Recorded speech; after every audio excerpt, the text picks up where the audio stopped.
السلام علیکم۔ پچھلی ویڈیو میں ہم نے حضرت سلمان علیہ السلام کی بادشاہت سے متعلق پارٹ 1 دیکھا تھا، آئیے پارٹ 2 سنتے ہیں۔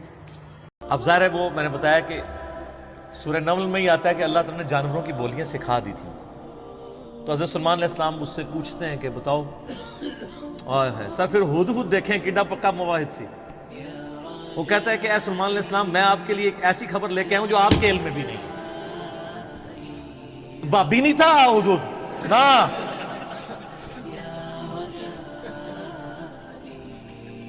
اچھا، سلمان علیہ السلام نے کہا کیا خبر لے کے آیا ہوں؟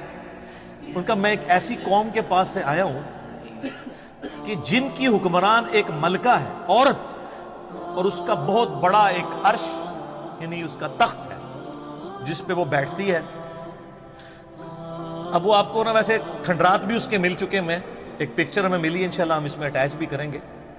آلموسٹ سمجھ لیں وہ کوئی آج کے دور کے اعتبار سے آپ دیکھ لیں کوئی 50 فٹ چوڑا اور لمبائی میں تقریباً 100 فٹ اور اونچائی میں بھی تقریباً 50 فٹ کے برابر، مختلف اقوال ملتے ہیں۔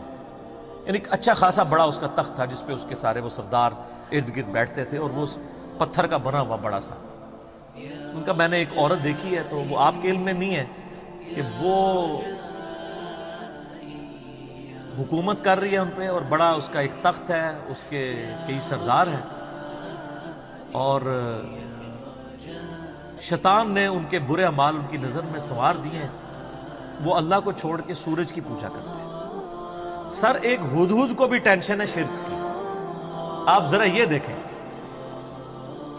اسی لیے اللہ تعالیٰ نے فرمایا نا کہ قریب ہے کہ آسمان پھٹ پڑے اور زمین شک ہو جائے اور پہاڑ ریزہ ریزہ ہو جائے۔ ان دعوا للرحمن ولدا، جو رحمان کے لیے بیٹا تجویز کرتے ہیں، اگر یہ شرک کی تکلیف کا احساس یہ آسمان، زمین اور پہاڑوں پہ ہو تو یہ بھی دب جائیں سے کہ اللہ کے لیے اس طرح کی باتیں لوگ کرتے ہیں۔ تو اور پھر وہ کہتا ہے کہ اب ہدہد کی بھی آپ تقریر دیکھیں جناب، کہ شیطان نے برے اعمال ان کی نظروں میں سنوار دی ہیں، اللہ کو چھوڑ کے وہ سورج کی پوجا کر رہے ہیں، حالانکہ عظمت اس اللہ کی ہے جو زمین و آسمان کا مالک ہے۔ ان کو تو چاہیے تھا اسے ہی سجدہ کریں، اور اس پہ آیت سجدہ بھی ہے۔ اللہ اکبر، سبحان الملک المقسم۔ تو اب حضرت سلمان علیہ السلام چونکہ توحید کے امام ہیں، دنیا پہ اللہ تعالیٰ کے ریپریزنٹیٹیو ہیں، جب وہ یہ بات سنتے ہیں نا تو وہ کہتے ہیں میں تیری اس بات کی تصدیق کروں گا کہ تو سچ کہہ رہا ہے یا جھوٹا بہانہ تو نہیں کہیں کر رہا تو۔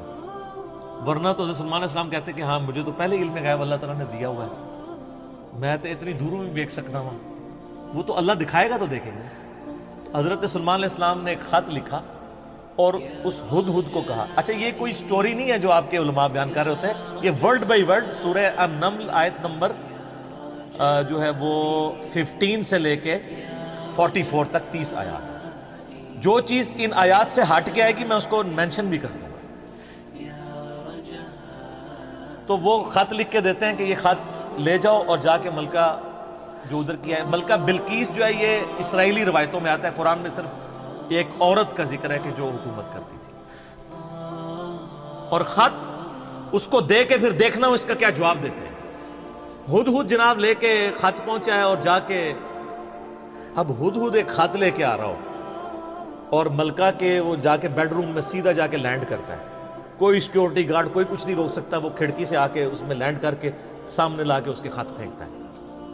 تو حضرت سلمان علیہ السلام کا خط وہ کھولتی ہے تو وہ اس خط میں تو 2 ٹوک جملے لکھے ہوتے ہیں، انہ من سلیمان و انہ بسم اللہ الرحمن الرحیم، اور تم سر تسلیم خم کر کے فوراً میرے پاس حاضر ہو جاؤ۔ بس یہ 2 لائنوں کا ایک جملہ ہوتا ہے۔ جب وہ اپنے سرداروں سے مشورہ کرتی ہے تو وہ کہتی ہے میرے پاس ایک معزز خط آیا ہے، اور یہ معزز خط سلیمان کی جانب سے ہے، انہ من سلیمان، سورہ النمل آیت نمبر 30۔ یہ واحد مقام ہے جہاں سورت کے اندر بسم اللہ شریف آئی ہے۔ ایک عزت والا خط آیا ہے، عزت والا وہ اس لیے کہتی ہے وہ اس کو پتہ چل گیا کہ غیر معمولی بندہ ہے، کہ ہدہد جس کا خط لے کے آ رہا ہے میرے پاس، تو ظاہر ہے یہ کوالٹی تو اس کے پاس نہیں تھی، کہ یہ کوئی کتنا بڑا بادشاہ ہے کہ جس کو اللہ نے یہ حکومت دی ہے کہ جانوروں پہ بھی اس کی حکومت ہے. تو وہ کہتی ہے کہ ایک معزز خط میرے پاس آیا ہے جو سلیمان کی جانب سے ہے اور وہ اللہ کے نام سے شروع ہو رہا ہے. اس سے یہ سنت ٹھہری کہ جب آپ کوئی خط لکھیں کسی کو تو بسم اللہ سے اس کا آغاز کریں, اور اس میں یہ ہے کہ سر تسلیم خم کرو اور میرے پاس حاضر ہو جاؤ. پارٹ 3 دیکھنے کے لیے میرے چینل کو لائک اینڈ سبسکرائب کریں. مزید ایسی ویڈیوز دیکھنے کے لیے میرے چینل کو لائک اینڈ سبسکرائب کریں. جزاک اللہ.